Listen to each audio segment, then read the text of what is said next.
होती है जहाँ पे शिवारी कह रही होती है यूरी को कि तुम खुद को बेचकर पैसे कमाती हो। तो यूरी कहती है मैंने ऐसा कभी नहीं करा है, तुम्हारी हिम्मत कैसे हुई मुझे ऐसा कहने की। तो आरी कहती है क्या मुझे अलाउ नहीं है तुम किसी को हराना। अब मैंने सोच लिया है कि मैं अपनी लड़ाई कैसे लड़ूंगी। अब चाहे वो तुम हो चाहे मैं हो, अगर मुझे लड़ना हो तो मैं सबसे लड़ूंगी। और फिर वो बाहर आ जाती है और सोचती है कि हाँ मैंने जो भी किया वो ऐसे ही बिना सोचे समझे करा और मैं सच्ची में लकी रही। और जब मैं गुस्से में और जिद्दीपने से ऐसी सिचुएशन में फंस गई थी तब मैंने देखा एक रियल लाइफ चमत्कार। तो जब आरी जा रही होती है तो उसके सामने एक ट्रक रुकता है और वो कहता है अरे सॉरी सॉरी हमने आपको देखा नहीं। फिर वो उसे देखता है और कहता है आरी तुमने मुझे पहचाना नहीं, मैं मिस्टर पार्क, मैं तुम्हारे पापा की कंपनी में जॉब करता था। तुम कैसी हो, हम बहुत दिनों के बाद मिल रहे हैं। ये देखती है कि मिस्टर पार्क यूरी के कपड़े सप्लाई कर रहे होते हैं। तब आरी कहती है कि आपको पता है इस दुनिया में और कसीनो में बिल्कुल भी अंतर नहीं है, आपको बस एक चांस की जरूरत है और ये आपकी लाइफ चेंज कर देगा। नेक्स्ट में दिखाते हैं कि आरी की मम्मी और आरी की फ्रेंड मिस्टर पार्क की फैक्ट्री में आए होते हैं। आरी की फ्रेंड कहती है कि आंटी आपको पता है मिस्टर पार्क की इतनी बड़ी फैक्ट्री है, पूरे होलसेल मार्केट में इन्हीं के यहाँ से कपड़े जाते हैं, ये बहुत ही बड़ी चीज है। मिस्टर पार्क कहते हैं इसका सारा श्रेय आता है मिस्टर सीओ को। फैक्ट्री के बैंकरप्ट होने के बावजूद उन्होंने हमारे पैसे दिए और मेरे को नई जॉब दिलाई। फिल्म दिखाते हैं कि आरी एक पोस्ट अपलोड करती है जिसमें लिखा होता है उसमें कुछ दिनों तक हमारी शॉप बंद रहेगी। बस फिर कमेंट पे कमेंट आने लगते हैं कि आरी का ये फॉल है और उसके हिट अकाउंट्स भी बहुत ज्यादा एक्टिव हो जाते हैं।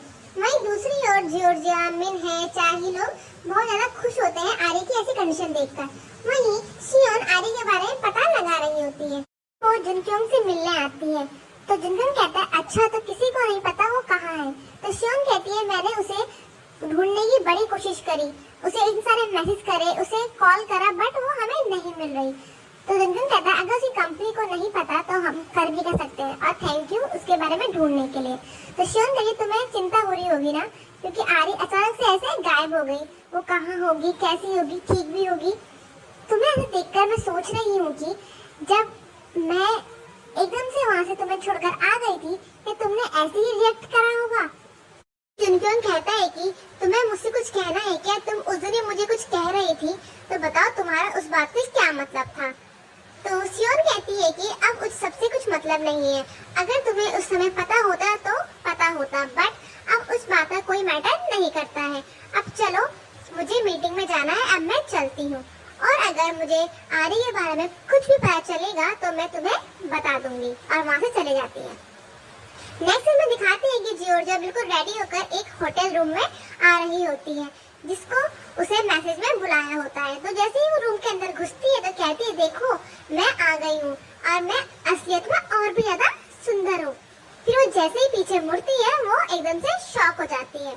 वहीं दूसरी ओर दिखाते हैं मिन्हे की सेक्रेटरी को जो अपने हस्बैंड से पूछ रही होती है कि तुम कहाँ से आ रही हो, और फिर उसका बैग देखती है और उसका बैग चेक करने लगती है। तभी उसको उसमें एक पेपर मिलता है, वो होता है एक एनटीए जो कि उसे ताइजुन ने दिया होता है।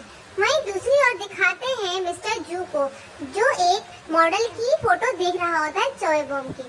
फिर दिखाते हैं कि एक बेलमैन का फैशन शो होने वाला है, बहुत जोरों से उसकी तैयारी चल रही होती है और वहाँ सब लोग आने लगते हैं। मिन्हे और जीना आते हैं चेही के पास। तो चेही कहती है कि जॉर्जिया कहाँ है।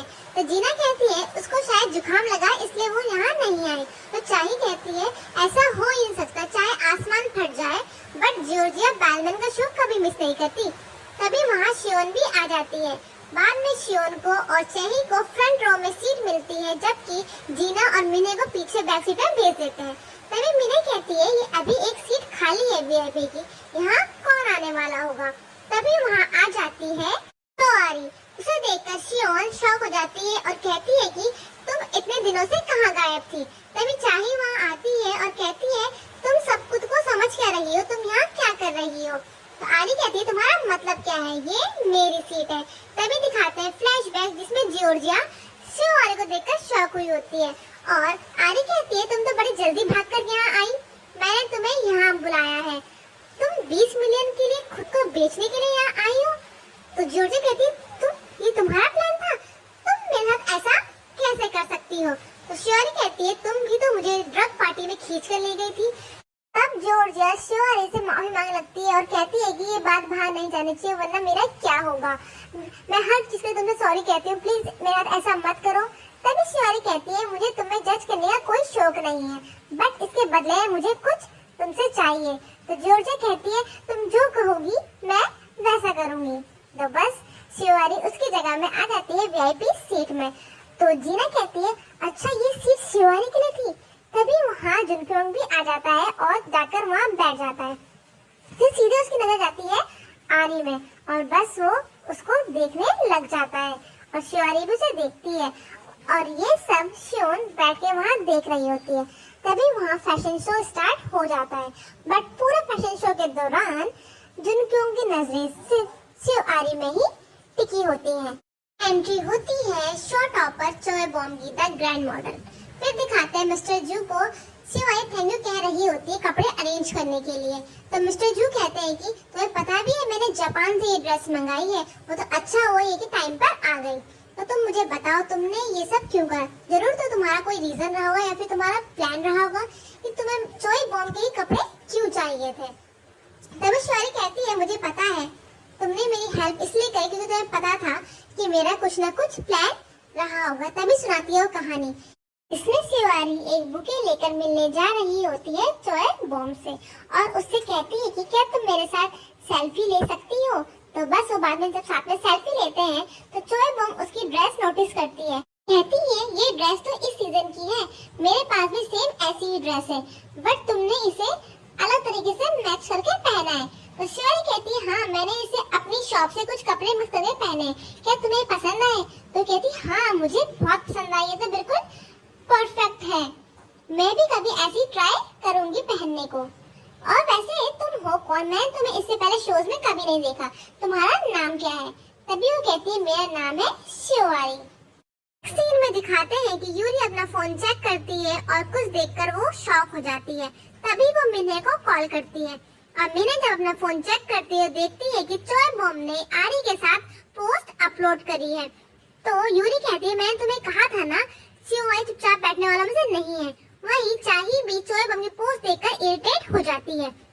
तो जब आरी घर आती है तो उसकी दोस्त कहती है तुमने देखा ये काम कर गया, चोए बॉम्ब ने तुम्हारे साथ फोटो अपलोड करी है, यहाँ तक कि उसने तुम्हारी सिंगल फोटोज भी डाली है और उसने तुम्हारा नाम भी लिखा है, हमारा प्लान काम कर गया। फिर दिखाते हैं आरी की लाइफ जिसमें वो कहती है हाँ ये सब मेरा प्लान था कि मैं चोए बॉम्ब की फ्रेंड बनूं जिसके 4.5 मिलियन फॉलोवर्स हैं, ताकि उसके फॉलोवर्स जान सके कि मैं कौन हूँ। वहीं दूसरी ओर मिस्टर पार्क बहुत सारे कपड़े पैक कर रहे होते हैं आरी के ब्रांड के और कहते हैं हमारे पास बिल्कुल टाइम नहीं है, देखना कुछ बड़ा होने वाला है। वहीं आरी लाइफ में कहती है कि मैंने आपको चीट कोड बताया था ना इस वर्ल्ड का कि फेमस बनो और एक सेलिब्रिटी को अप्रोच करो, उसकी पावर बोरो करो और उसके पैरासाइट बन जाओ। नेक्स्ट में दिखाते हैं कि आरी घर में बहुत सारे ऑर्डर आने लगते हैं, उसका बिजनेस फिर से स्टार्ट हो जाता है और आरी का इंटरव्यू चल रहा होता है जिसमें कि पूछते हैं कि क्या आपको ऐसा लग रहा है आपने एक जैकपॉट हिट करा है। तो आरी कहती है मेरी सफलता का सारा श्रेय आता है चोए बॉम्ब को, मैं लकी रही कि उन्होंने मुझ पे ध्यान दिया। तो इंटरव्यूअर कहती है कि चोए बॉम्ब ऐसी किसी की तारीफ नहीं करती है, यानी आप में कुछ बात रही होगी। मैंने सुना है कि आप अपना ब्रांड स्टार्ट करने वाली है। तो आरी कहती है हाँ ये ब्रांड मेरे स्टाइल को रिप्रेजेंट करेगा। तो आरी कहती है हाँ मैं सक्सेसफुल होना चाहती थी और इसके लिए मुझे अपने सारे चीट कोड यूज करने ही थे। फिर दिखाते हैं जुनक्योंग को जिसे आता है कोलैबोरेशन का ऑफर शिवानी की ब्रांड की तरफ से। तो सेक्रेटरी कहते हैं कि वो आपसे मिलना चाहते हैं। फिर दिखाते हैं ताइजुन को जिसको एक कॉल आता है और फटाफट से अपने घर से निकलता है। फिर आती है आरी जुनक्योंग से मिलने और जुनक्योंग उसे देखता ही रहता है। तो आरी कहती है कि मैं क्लोथिंग ब्रांड के साथ साथ एक मेकअप ब्रांड भी स्टार्ट कर रही हूँ, ये वही ब्रांड है जिसको मैं पहले बेचा करती थी, वो अच्छी क्वालिटी के हैं और मैं चाहती हूँ कि आप हमारे साथ कोलैबोरेशन करें, क्या ये पॉसिबल है? तब जुनक्योंग उसे देखता ही रहता है।